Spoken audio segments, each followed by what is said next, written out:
Puji Tuhan, Shalom saudaraku. Hari ini saya sangat gembira karena bisa menghadiri saudara lagi dengan suara kebenaran firman Tuhan yang akan memberkati kita. Saudara pastikan bahwa kita tetap menjaga kesehatan, sering cuci tangan, masker, dan jaga asupan makanan sehat supaya imun tubuh kita boleh senantiasa terpelihara. Saya berharap mari kita sama-sama berdoa supaya COVID-19 ini segera berlalu dan kita boleh menghidupi kehidupan yang normal kembali. Shalom saudaraku, mari sama-sama kita buka hati, kita siapkan hati kita mendengar kebenaran firman Tuhan yang saya ambil dari Yohanes 8 ayat 1 sampai ayat 11. Hari ini saya beri judul pengampunan dari Tuhan Yesus. Pengampunan dari Tuhan Yesus. Perempuan berzinah. Lalu mereka pulang masing-masing ke rumahnya. Tetapi Yesus pergi ke Bukit Zaitun. Dan pagi-pagi benar ia berada lagi di bait Allah dan seluruh rakyat datang kepadanya. Ia duduk dan mengajar mereka. Maka ahli-ahli Taurat dan orang-orang Farisi membawa kepadanya seorang perempuan yang kedapatan berbuat zina. Mereka menempatkan perempuan itu di tengah-tengah lalu berkata kepada Yesus, "Rabi, perempuan ini tertangkap basah ketika ia sedang berbuat zina. Musa dalam hukum Taurat memerintahkan kita untuk melempari perempuan-perempuan yang demikian. Apakah pendapatmu tentang hal ini?" Mereka mengatakan hal itu untuk mencobai dia, supaya mereka memperoleh sesuatu untuk menyalahkannya. Tapi Yesus membungkuk lalu menulis dengan jarinya di tanah. Dan ketika mereka terus-menerus bertanya kepadanya, ia pun bangkit berdiri, lalu berkata kepada mereka, "Barang siapa di antara kamu tidak berdosa, hendaklah ia yang pertama melemparkan batu kepada perempuan itu." Lalu ia membungkuk pula dan menulis di tanah. Tetapi setelah mereka mendengar perkataan itu, pergilah mereka seorang demi seorang, mulai dari yang tertua. Akhirnya tinggallah Yesus seorang diri dengan perempuan itu yang tetap di tempatnya. Lalu Yesus bangkit berdiri dan berkata kepadanya, "Hai perempuan, di manakah mereka? Tidak adakah seorang yang menghukum engkau?" Jawabnya, "Tidak ada Tuhan." Lalu kata Yesus, "Aku pun tidak menghukum engkau. Pergilah dan janganlah berbuat dosa lagi mulai dari sekarang." Saudaraku yang dikasihi oleh Tuhan, dikatakan pagi-pagi benar orang-orang Farisi dan tua-tua umat membawa wanita yang dikatakan tertangkap basah sedang berbuat zina. Ini pagi sekali saudaraku. Terpikir oleh saya, kenapa yang dibawa cuma si wanita? Kemana prianya? Mengapa cuma wanita itu seorang diri? Saya duga ada 3 kemungkinan di balik kejadian ini. Yang pertama, barangkali persoalan gender. Mungkin pria ini sosok yang dikenal orang. Apakah dia pejabat atau orang kaya dan lain sebagainya yang punya pengaruh. Rupanya dilepas di jalan. Yang kedua, kemungkinan terjadi kong kali kong. Orang-orang ini memperoleh sejumlah uang agar ia dilepaskan baik-baik. Dan yang ketiga, dugaan saya adalah bahwa pria ini sudah dikenakan sanksi. Sanksi yang mempermudah. Sanksi maaf. Barangkali semacam pemutihan atau saya kurang tahu. Tapi kasihan si wanita ini. Saudaraku, di dalam Ulangan 22 ayat 22 sampai 24. Ulangan 22, 22 sampai 24. Apabila dikatakan di sana, apabila ditemukan pria dan wanita melakukan hubungan badan, maka dua-dua itu harus dirajam dengan batu sampai mati. Tidak lagi ada penyidikan dan penyelidikan, tidak lagi ada bukti-bukti tambahan. Apabila saksi mata cukup, dianggap cukup, maka eksekusi bisa dijalankan. Tetapi lagi-lagi, kenapa cuma wanitanya yang dibawa? Kenapa prianya tidak dibawa? Bukankah seharusnya dua-dua harus dibawa? Mereka berduyun-duyun mendatangi Yesus. Bukan untuk mencari keadilan. Bukan untuk memohon belas kasihan kepada Yesus orang Nazaret. Bukan. Tetapi ingin menjebak Yesus. Ingin mendapati kesalahan Yesus. Saudaraku yang dikasihi oleh Tuhan. Menurut Taurat jelas perzinahan mendatangkan rajaman batu sampai mati. Andai kata Yesus terjebak, habislah sudah. Ini merupakan pertanyaan atau jebakan maut yang penuh dilematis, yang penuh dilematika. Kalau Yesus mengatakan, silakan rajam saja dengan batu sampai mati sesuai dengan Taurat yang kau miliki. Maka Yesus mengalami dua kesalahan.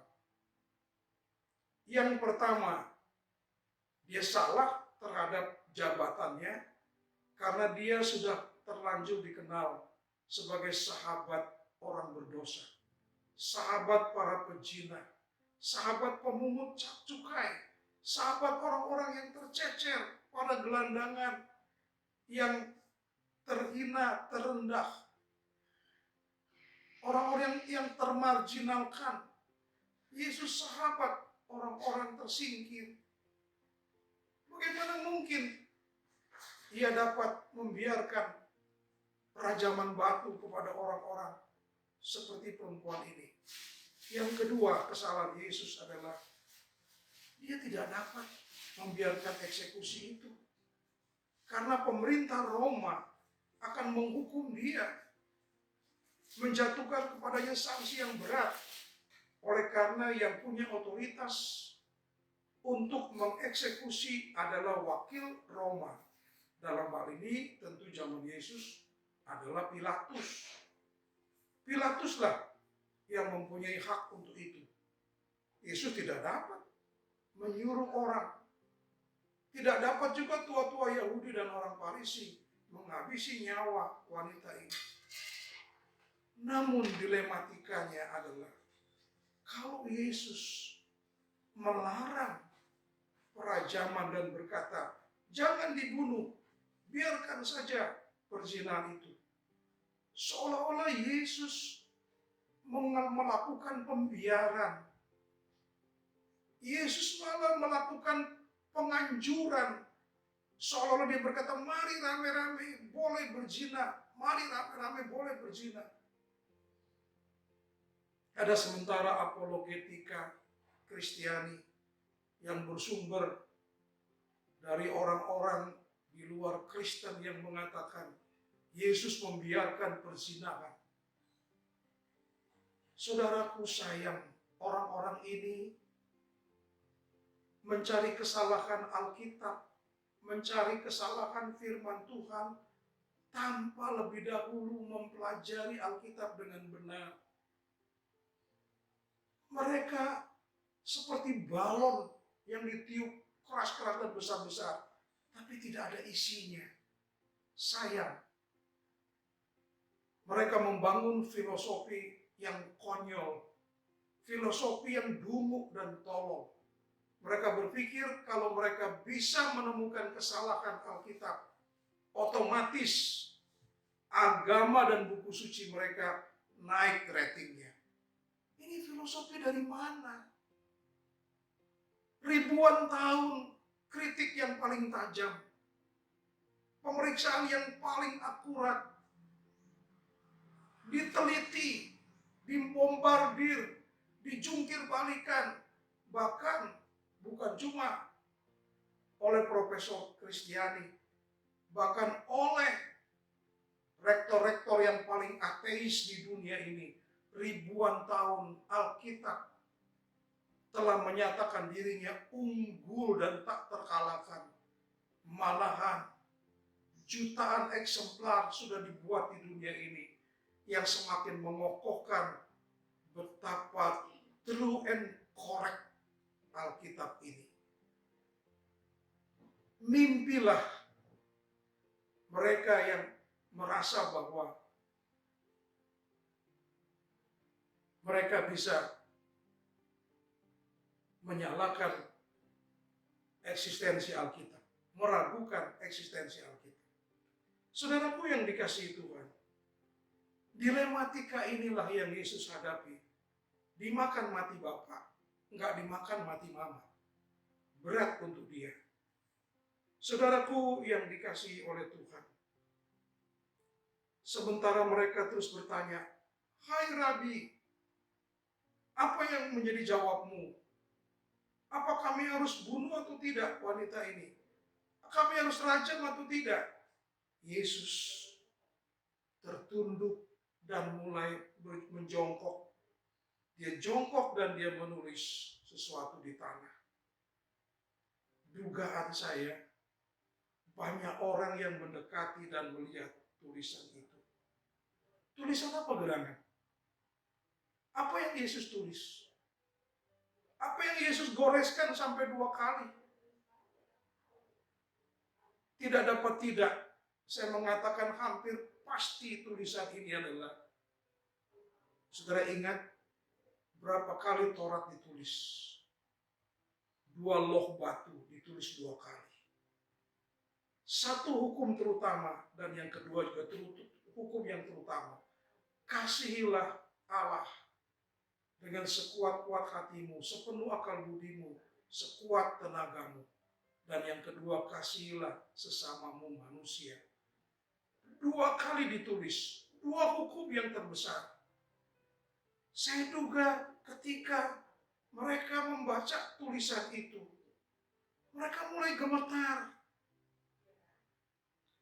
Ternyata Yesus sudah menjawab sebenarnya. Melalui tulisan itu mereka tercengkeram, tergetar. Mereka merinding karena satu sisi mereka harus mengasihi Allah dengan sekuat tenaga, dan yang kedua harus mengampuni sesama mereka. Padahal mereka sekarang bagaikan singa liar, bagaikan serigala kelaparan, bagaikan beruang yang kelaparan ingin melahap buruannya. Saudaraku yang dikasihi Tuhan, lalu Yesus menengadah dan mulai berkata, apabila di antara kamu ada yang merasa tidak berdosa, tidak bersalah, lemparilah perempuan ini dengan batu. Lalu mendengar ucapan Yesus, Alkitab saya mengatakan, maka mulailah mereka pergi satu demi satu meninggalkan Yesus dan wanita ini. Wanita yang bersimpu di kakinya. Mereka pergi mulai dari yang paling tua. Mulai dari yang tertua mereka pergi. Saudaraku, yang tertua adalah mereka yang ngerti kebenaran. Mereka yang tua spiritual. Mereka yang ngerti etika Kristiani. Mereka yang tua rohani. Mestinya makin tua hidup kita makin ngerti, makin lemah lembut, makin tahu diri, makin peka akan suara kebenaran. Biarlah makin ada umur, makin sepuh, kita makin bijak. Bukan makin seperti preman, bukan semakin kasar. Biarlah kita semakin peka. Kita harus selesai dengan diri kita. Ketika Yesus mengatakan, di antara kamu yang tidak berdosa, dialah yang mulai lempari batu, maka pergilah mulai dari yang tertua. Saudaraku, orang yang rohani pandai melihat kekurangan diri sendiri. Orang yang berani mengklaim punya spiritual bagus, sudah lama ikut Tuhan, senior dalam gereja, punya talenta dalam pelayanan, bahkan sudah bergelar seorang hamba Tuhan, bergelar pelayan Tuhan 24 hours, pelayan Tuhan full timer. Ingat, seyogianya Anda mulai memahami, Anda tahu hal-hal yang tidak pantas, Anda mengerti, lebih cepat sadar, lebih cepat paham. Anda seyogianya lebih sensitif. Pergi mulai dari yang tertua, maka mereka meninggalkan Tuhan. Saudaraku yang dikasihi Tuhan, lalu apa yang terjadi setelah seluruh orang yang bagaikan singa lapar dengan batu di tangan, membuang batu-batu itu, tentu dengan malu, dan meninggalkan Yesus. Hanya berdua dengan wanita yang terisak. Sekarang dia terisak nangis karena bahagia. Keheningan itu mencekam batinnya. Bukankah aku tadi tinggal sejengkal dari maut, sejengkal dari kematian, sejengkal dari kebinasaan, tapi sekarang aku bebas, aku terharu. Tokoh yang mengasihi aku yang berada di depanku ini orang luar biasa.